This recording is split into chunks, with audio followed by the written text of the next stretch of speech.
see. Like, no one really looks into that. But I mean, from what I've heard, from the many good sources of civilians we have in our correctional facilities, is that they get kicked out from the reserves when they are trying to make a profit, right? Whether it's Indian casinos, what does Ontario have? Do they have a wine? Is it wine? I'm not sure. They have some sort of business that's like very, it's making good coin, but there are people that don't want to help out, and if you're not going to help out, you got to ship out, right? And most. Oh, of their so like family these businesses, like these reserves that want to run businesses, that if people don't want to help out with the business, they get told beat it. beat it. Oh, You gotta okay. beat it, right? You can't be you can't be No deadbeats. no deadbeats, right? So they come here where they come to like fucking Manitoba or Saskatchewan, and they're deadbeats, right? Anyway, I don't know what more is there to discuss about this. I mean, we've covered like the jury selection. The only thing I further looked up here was the qualifications as a juror, and I mean these are kind of standard across the country.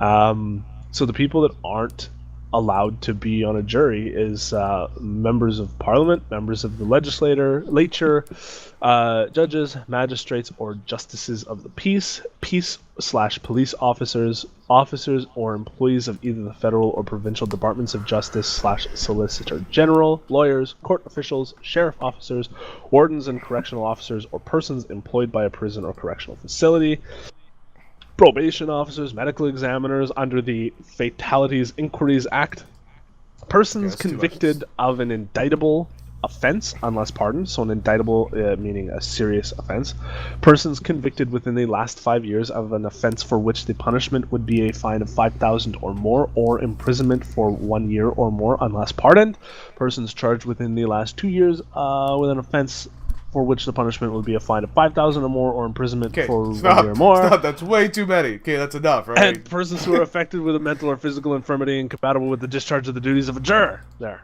that's it. Okay, that's enough. So basically, public, Yeah, who isn't law enforcement or who isn't yeah. a convicted People who have criminal. nothing to do with the justice system or government, or people Anyway. who haven't been convicted of shit. or who's not mental. Yeah. Mental infirmities. Yes. Okay, so that's that, right? Like, Yeah, there we go. So I mean, who knows how many people are, have convictions in Saskatchewan and Manitoba, right? Like, those two are their indigenous population in the correctional facility is quite high compared to other provinces, right? Right. So who knows who's been convicted, who's not been convicted on reserves, and who doesn't want to be there? Obviously, they didn't. But I can never know, right? Like I wasn't there, I couldn't tell. But it just seems weird to point a finger and say, because you're white, you can't make a decision. And see, the thing is, like, as far as the making a decision, they want to scream racism, right? They want to say, oh, it's institutionalized or systemic racism. But at the end of the day, if you look at the information, just the facts that were provided, like, how would a jury come to a conviction? Like, at the absolute very most, there would be the possibility of a manslaughter conviction. Oh, like There's negligence no of way. life, right? There is zero chance, given the evidence, that a murder to conviction would have happened. Like, it can't happen. Like, there is nothing to indicate that this was I'm gonna go out there and kill him. Like, in The Canada, guy in his mind was like, he wasn't like, oh, here's a vehicle, I'm gonna fucking kill that driver right now. yeah, let's Something go led up talk- to that, right? Like, but the thing is, like, how many farmers in Saskatchewan, rural Saskatchewan, who are complaining about theft, damages to property, and the RCMP can't deal with the workload? They just don't have the money.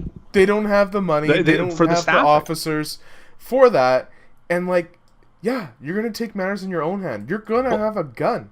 And the thing is, something that's kind of interesting here is what in Canada we are allowed to do as far as self-defense.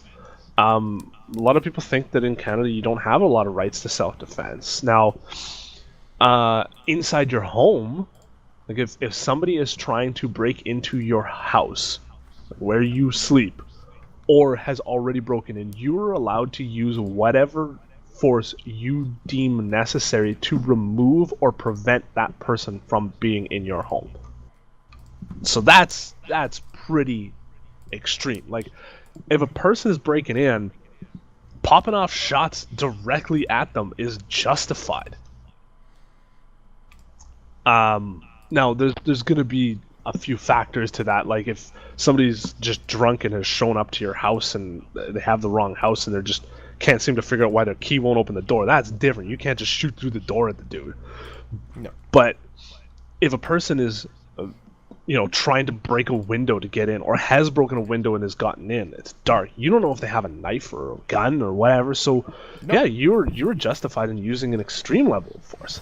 Now, those rights to use of force diminish as you move outside the home. However, in Canada, you are allowed to use firearms to defend yourself and your property. A lot of people don't realize that. They think that the only thing you can use a gun for in Canada is hunting,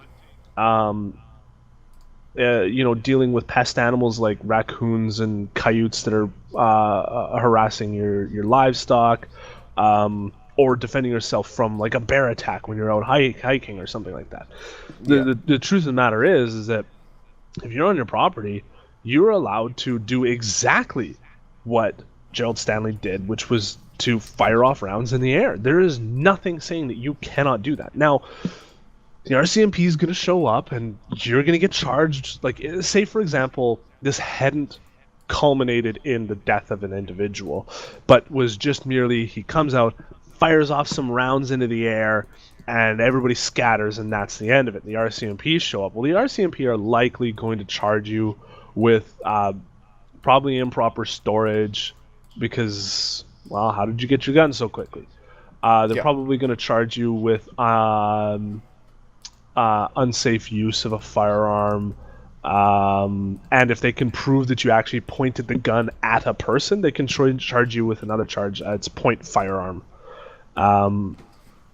You're going to get charged with all those things. And there's a case of a fellow out in Ontario, I believe, where some people showed up to his house and tried to set it on fire with Molotov cocktails with the intent of killing him and his family inside.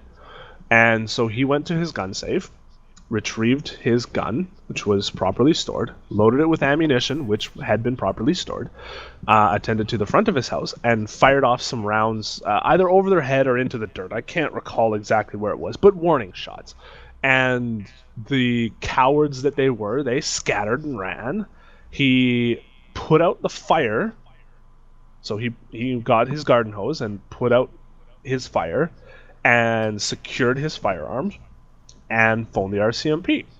And so the RCMP shows up, seizes his firearms, charges him with a bunch of things, and it ultimately resulted in him being found not guilty because the RCMP couldn't prove that he actually pointed a firearm at a person, so that charge died. And then I don't know whether it was the Crown that dropped it or whether it was the judge, but ultimately he was acquitted on unsafe use of a firearm and unsafe storage and all that kind of stuff because he was justified in using that firearm to defend himself and his home.